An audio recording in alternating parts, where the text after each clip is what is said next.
Okay, here we have one of my 10-foot balsa pigs, and holding the board is Marty, who owns it, so he'd be very stoked about finally getting to see this board. Now, as you can see, it's got the beautiful outline, and I'll just get Marty, just turn it, sorry, just sideways a bit, Marty, so we can see the flat rocker. That's it, just like that, a bit more, that touch more, perfect. Now, it's got the dead flat deck from nose to tail. It's 3 1/4 thick, and that beautiful timber fin is laid back more, as you can see there. Now, I'll move in a bit closer and Marty will put it on its side here and we'll have a bit more of a look. That's it, perfect, mate. Now, oh wow, for starters, I'll just look at that fin. As you can see, it's laid over about 1 inch more at the tip, at the back, and the access point is sort of in the middle. I'll put my finger in the camera. From about this point right there, it's just tipped back, okay? Like a lot of the old ones from the 50s, the original ones. And you can see there, the outline's beautiful, the rock is just nice. And one of the first comments Marty made about the rails feeling like an old mal, and that's the whole idea of this model. It's not to overshape it, it's to make it look like and feel like one of these old boards from this period. Now, if you can just flip it over, Marty, so I can see the deck as well. There's those knots you can see.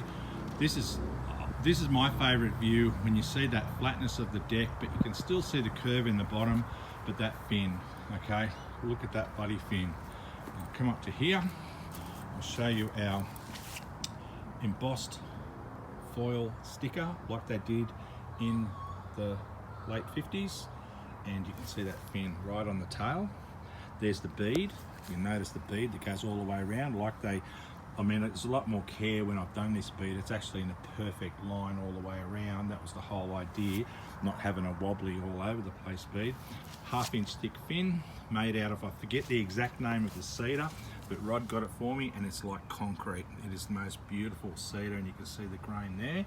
Just flip it over again, Marty, and we'll check the bottom. Now, here's a couple of the features. Some people would be a bit mortified by having a knot in the board. The one I did for Michael in England had one here. Now, Marty's just got one there, and it's got this really interesting one here, which looks really nice as well. But they're identifications, because I don't write anything on these boards. That basically is the proof of ownership, because there won't be another board like this in the world with those markings. So that's how we're sort of doing that. Now, if you look here, and it's been registered, so it's got the sticker all done. Marty's got a couple of pigs, so this is his second one in ownership now. So what do you think of it, Marty? How's it? Yeah, Pete, it's a bucket list board, definitely, and it just feels like the old boards. Now, what time tomorrow morning will you be down the beach surfing? Oh, before sunup.